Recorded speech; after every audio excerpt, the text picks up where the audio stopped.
Compte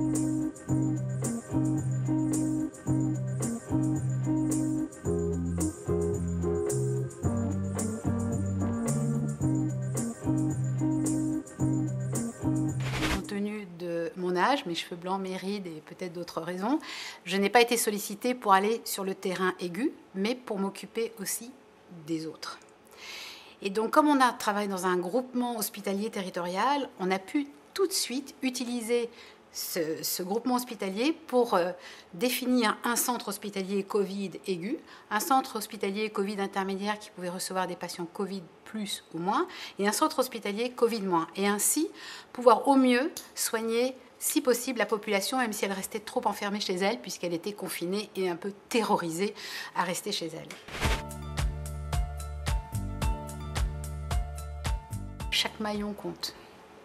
On ne peut pas enlever un maillon. Et actuellement, le drame, c'est qu'il manque des maillons, en particulier des infirmières de bloc opératoire et des médecins anesthésistes.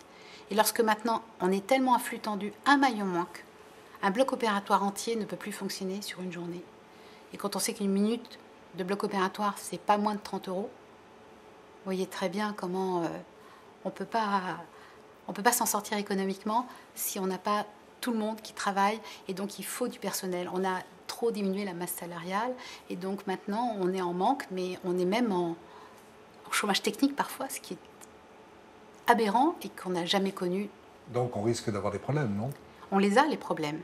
On les a, puisque le problème n'est pas uniquement le manque de personnel dans le monde hospitalier public, mais c'est parce qu'on sait que maintenant tous les hôpitaux de France vont être plus ou moins touchés, que les hôpitaux privés à but lucratif ou non lucratif, eux, n'ont pas du tout prévu d'arrêter leur activité maintenant.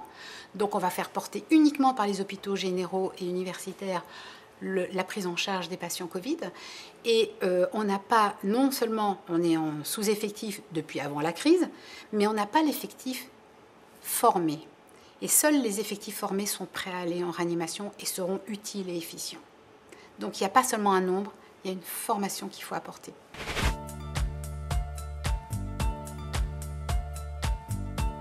Hors Covid, ce qui s'est développé en une vitesse extraordinaire, c'est la télémédecine. Puisqu'on ne pouvait plus recevoir les patients à l'hôpital, il fallait absolument pas les perdre de vue, surtout en oncologie, c'était le premier domaine, mais également en obstétrique. Donc, et puis, pour toutes les autres pathologies, tous les médecins, chirurgiens, obstétriciens, anesthésistes et évidemment avant tout les cancérologues ont tout fait pour ouvrir une téléconsultation. Téléconsultation, c'était quelque chose qui était dans les tiroirs, qui était prêt à arriver, mais qui n'arrivait toujours pas à se concrétiser.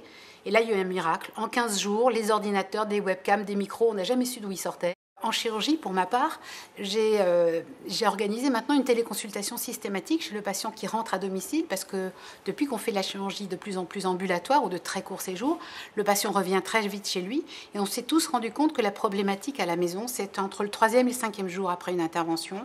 C'est là où pouvaient arriver des complications, et c'est là où le patient se pose beaucoup de questions.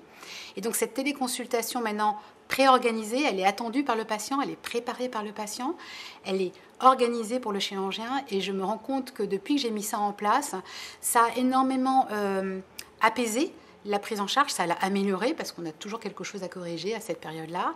Ça a soulagé aussi les équipes qui étaient parfois rappelées à tout moment avec des patients qui ne savaient pas s'ils pouvaient joindre le secrétariat à l'interne. Vous savez ce que c'est que d'essayer de rappeler quelqu'un à l'hôpital. C'est jamais tout à fait simple, on n'est pas toujours bien aiguillé. Et donc là, cette téléconsultation, qui sera peut-être un jour possiblement réalisable par une infirmière de pratique avancée, c'est une expérimentation, mais je pense qu'elle a de l'avenir.